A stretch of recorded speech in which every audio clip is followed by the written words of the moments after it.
Cryptocurrency is shaping everything that we're doing right now.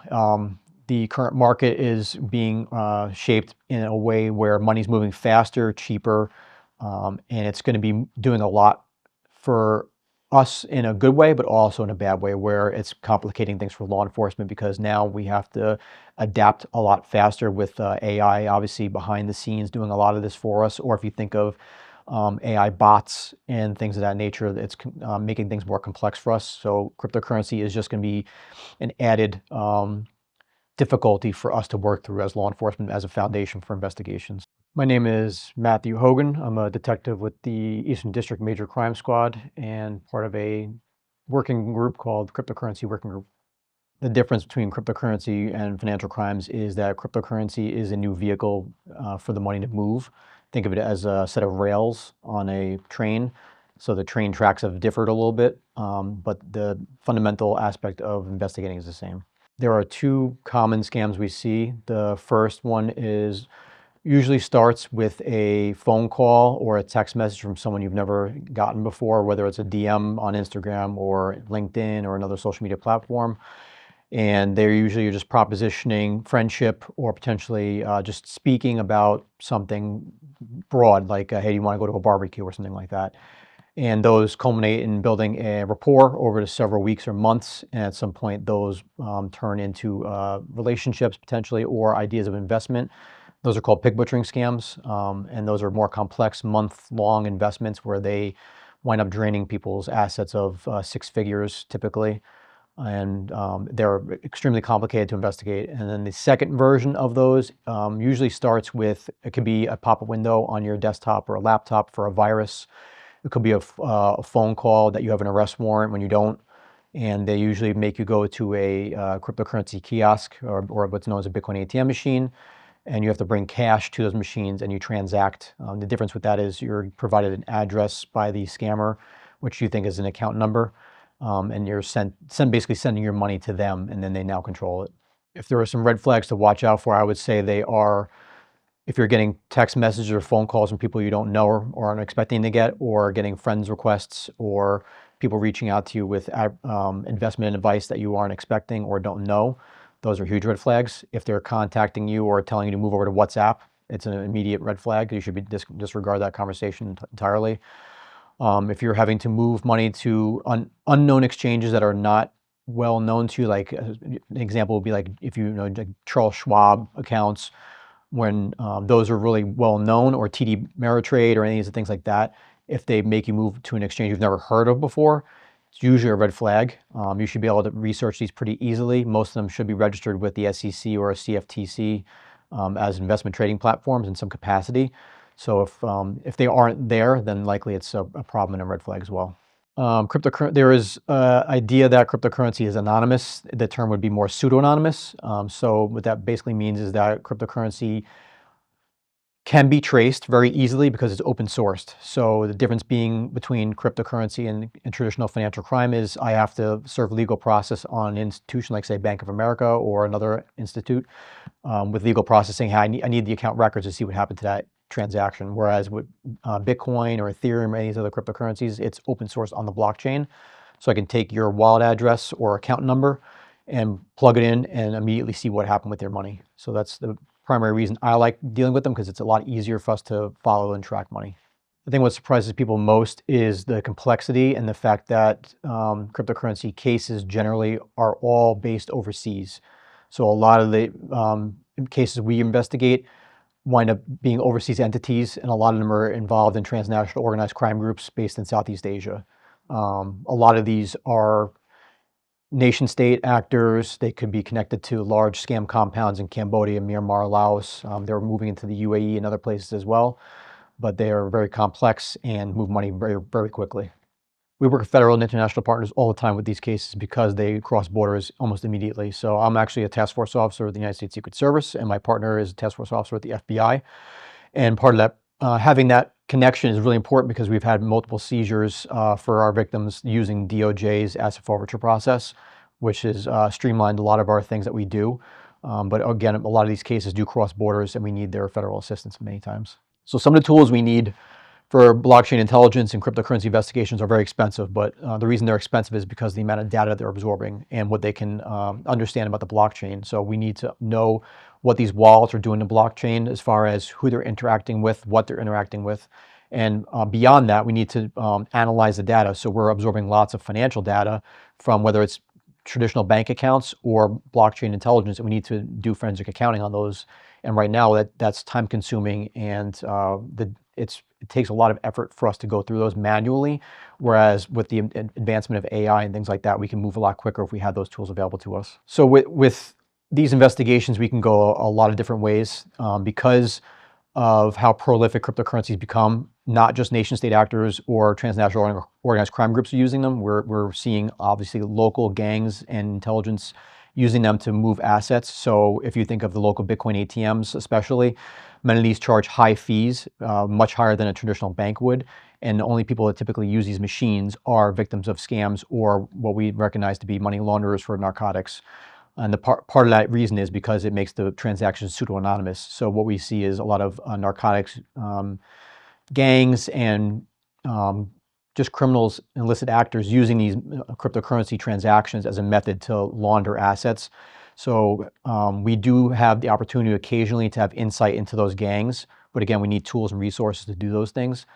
So we have had cases where we are paying attention to certain actors within the state of Connecticut and internationally. I can reference a case specifically. There's something called the Georgia prison gang investigation that's going on internationally and nationally. And there are actors within the Georgia prison gang system that are using what is if you've ever gotten a warrant for your arrest email or phone call, that's traditionally connected to this Georgia prison gang, and they're using cryptocurrency as a large portion of their mechanism to move those assets. So if you've been a victim of a cryptocurrency scam, there are a couple of things you should do. We do recommend filing with ic3.gov and doing a reporting mechanism there. That way we can build larger cases down the road if there is a need to do so. The state police developed an email router, which is behind me. It's csp.virtualcurrency@ct.gov. And that is just a quick and easy way to get to one of us that is specifically able to work these cases so we can get hands-on faster. But also, if you are not in a jurisdiction that state police covers, whether that's a local township or some other place, we recommend going to that agency and reporting with them with the intention of letting them know that we are available for their assistance as well. Time is of the essence for all these cases. Data shows that they're moving assets within 48 hours a lot of times. And a lot of the Chinese-based money laundering operations are clearing transactions in under 1.6 minutes. So we need to get on these cases as quick as possible. So the longer you wait to report, the less likely there is an option for us to potentially have a recovery for you. Recovery is very low in many of these cases, but the quicker you're able to get to law enforcement, the better your chances are to get recovered. So the Chinese-based money laundering operations, they're doing $44 million a day in transactions and clearing them in 1.6 minutes transactions. So for investigators, if a victim does come to you with one of these cases, the most important thing is to understand when the transactions occurred initially. You need to know when it happened, how much of a specific cryptocurrency it was. Was it Bitcoin? Was it Ethereum? Was it USDC? We need to be specific. We need to know date and times. We need to know the amount of the cryptocurrency. I don't necessarily care so much about the US dollar amount because that fluctuates so much with the markets. But if I buy $300 worth of Bitcoin, that's going to be the same every single day. So I need to know, was it 0.03 Bitcoin? Was it 1 Ethereum, 1 ETH? Things like that. We need to know the wallet addresses. If you have the transaction hash, usually if you do a transaction from a Bitcoin ATM machine, it's required by Connecticut state law to print out a receipt, so have that receipt available. Otherwise, it's really important for the investigators to get records from the victim and get them to us as quick as possible. For those who think that cryptocurrency is a way that you're going to defraud someone and steal their assets and get away with it, I would say that you are very wrong. Just look at the media. You can see feds are doing large seizures pretty regularly on these now. We are doing large seizures more and more regularly now.